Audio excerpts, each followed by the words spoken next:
నేను మల్లికా గారు ఈరోజు ఎస్పీ పల్నాడుగా చార్జ్ తీసుకున్నాను. సో ఇప్పుడు మీ అందరికీ తెలుసు దట్ మన దగ్గర పల్నాడులో అండ్ ఇంకా కొన్ని చోట్ల ఆంధ్రప్రదేశ్లో there have been incidents of post poll and poll day violence. So దానివల్ల కొంచెం డిస్టర్బ్ పరిస్థితి ఉంది, పర్టికులర్లీ పల్నాడు జిల్లాలో.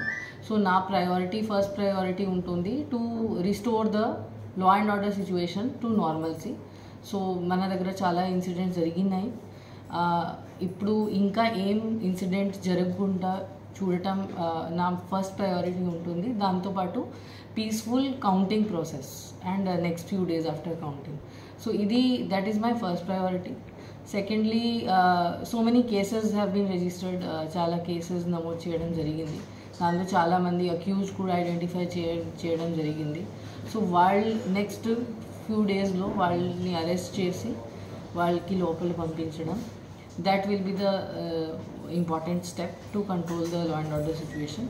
దాంతోపాటు ఇంకా ట్రబుల్ మాంగర్స్ ఎవరు ఉన్నారు, మనకి ట్రబుల్సమ్ విలేజెస్ ఏమున్నాయి, దాని మీద గట్టిగా సర్వేలెన్స్ పెట్టడం, ప్లస్ మనకి చాలా ఫోర్స్ కూడా ఇవ్వడం జరిగింది పైనుంచి. అండ్ సెక్షన్ 144 కూడా అమల్లో ఉంది.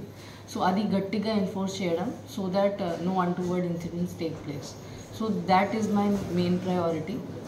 And my request to all political persons, candidates, political parties and public, నా మెయిన్ రిక్వెస్ట్ ఇది ఉంటుంది దట్ మీరు లా అండ్ ఆర్డర్ది, రూల్ ఆఫ్ లాది పాలన చేయాలి. అదర్వైజ్ యాక్షన్ చేయడం జరుగుతుంది. We will not spare. ఎవరైనా ఉండొచ్చు, ఎంత పెద్ద వాళ్ళు ఉండొచ్చు, ఎనీ పార్టీ నుంచి ఉండొచ్చు, ఎనీ గ్రూప్ నుంచి ఉండొచ్చు, that is immaterial. If anybody violates the law, వాళ్ళ మీద as per law strict action చేయడం జరుగుతుంది. ఇంకా ఇన్ఫ్యాక్ట్ మన ఫోర్స్లో కూడా, మన పోలీస్ డిపార్ట్మెంట్లో కూడా any laxity, any negligence are connivance, వాళ్ళతో రాంగ్ పర్సన్స్తో కలిసి పని చేయడం ఆర్ ఆన్ పర్పస్ ఇగ్నోర్ చేయడం, ఇవి కూడా